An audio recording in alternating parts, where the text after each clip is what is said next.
नमस्कार।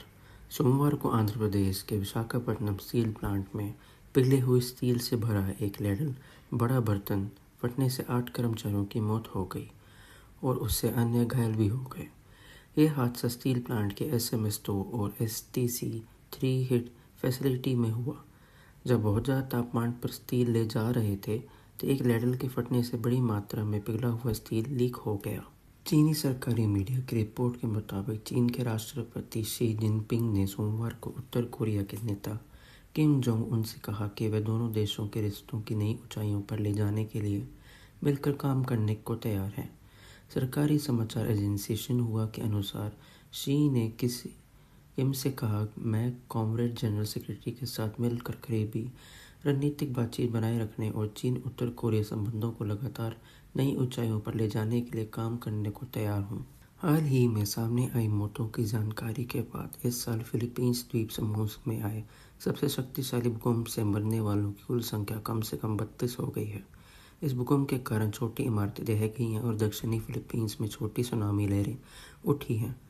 साथ ही में ये लहरें इंडोनेशिया, पलाऊ और यहाँ तक कि दक्षिणी जापान तक भी छोटे लहरें महसूस की गई हैं।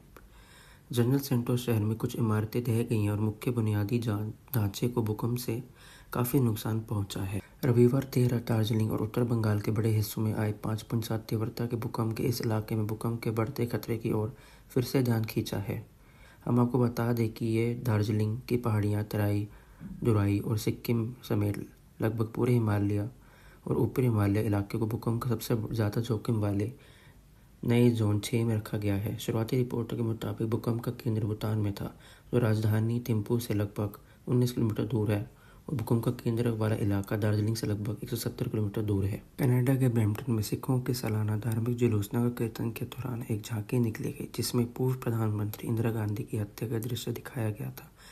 31 अक्टूबर 1984 को तत्कालीन प्रधानमंत्री इंदिरा गांधी की हत्या उनके ही 2 सिख अंगरक्षकों ने कर दी थी। यह हत्या ऑपरेशन ब्लू स्टार के बदले में की गई थी, जो भारतीय सेना ने 1 से 10 जून 1984 के बीच अमृतसर के स्वर्ण मंदिर परिसर, जो सिखों का सबसे पवित्र स्थलों में से एक है, मेन ऑपरेशन ब्लू स्टार चलाया गया था। IATA director general Willie Walsh ने कहा कि मौजूदा हालात उन एयरलाइंस के लिए बहुत मुश्किल साबित हो रहे हैं जिनके पास ईंधन के बढ़ते खर्चे की भरपाई करने की क्षमता कम है। वॉल्श ने कहा, दुर्भाग्य से मुझे लगता है कि कुछ एयरलाइंस के लिए ईंधन की इन ऊंची कीमतों का सामना करना बहुत मुश्किल होगा। उन्होंने आगे ये भी कहा कि उन्हें उम्मीद है कि कुछ एयरलाइंस बंद भी हो सकती हैं और कुछ को बड़ी एयरलाइंस खरीद भी लेंगी। हाल ही घटनाओं के बाद इलाके में बढ़ती अनिश्चितता को देखते हुए ईरान में भारतीय दूतावास ने एक नई एडवाइजरी जारी की है। इसमें भारतीय नागरिकों से कहा गया है कि वे देश की यात्रा करने से बचें और जो लोग अभी ईरान में हैं वे उपलब्ध साधनों से जल्द वहां से निकल जाएं। कल रात से सैन्य कार्रवाई को लेकर सुरक्षा संबंधी चिंताएं बढ़ गई हैं, जिसके चलते दूतावास ने अपनी पिछली चेतावनी को दोहराया है और भारतीय नागरिकों को अपनी सुरक्षा का प्राथमिकता देने की सलाह दी गई है। भारत की नई PC स्टेडियम में टेस्ट मैच की अच्छी शुरुआत हुई है। तीसरे दिन अफगानिस्तान की टीम का तेजी से लड़कर आना तय था। भारत ने बिना अपनी बैटिंग और बॉलिंग पर ज़्यादा जोर डाले ही जीत हासिल कर ली। सोमवार को चाय के ब्रेक के कुछ ही देर बाद 14 विकेट गिरने के साथ ही शुभमन गिल की टीम के पास रिकॉर्ड बुक में अपना नाम दर्ज कराने का भी मौका मिल गया। उन्होंने एक पारी और 300 रन से भारत की अब तक की सबसे बड़ी पारी वाली जीत हासिल की है। वोडाफोन आइडिया ने मंगलवार को कहा कि बॉम्बे हाई कोर्ट ने टेलीकॉम डिपार्टमेंट DOT की ओर से कंपनी और उसकी पुरानी सब्सिडरी स्पाइस कम्युनिकेशन में वन टाइम स्पेक्ट्रम चार्ज की मांग को रद्द कर दिया है, जिससे उन्हें 2113 करोड़ रुपए की राहत मिली है। आइडिया सेलुलर, जो अब वोडाफोन इंडिया के साथ मर्जर के बाद वोडाफोन इंडिया बन गई है, ने बॉम्बे हाई कोर्ट में इन मांगों को चुनौती दी थी। कंपनी का तर्क था कि यह मांगें सालों पहले दिए गए टेलीकॉम लाइसेंस की फाइनेंशियल शर्तों में पीछे की तारीख से बदलाव के बराबर थी।